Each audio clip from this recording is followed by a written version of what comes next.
بصوا، هو احنا وانا داخل بيفر هيلز بالصدفه لقيت التايكان.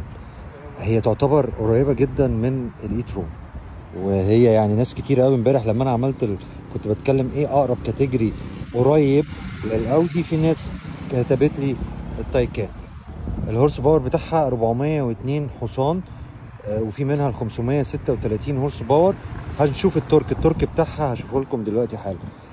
بس بصوا الاتنين واقفين جنب بعض، انا يعني تعمدت ان انا واقفهم كده. الاودي اكبر، بلاتفورم اكبر، اطول، اعرض. يعني بصوا، اعرض، بصوا دي اعرض، اطول. الهورس باور هنا اكبر، الهورس باور هنا 660، هنا يعني اعلى هورس باور 536.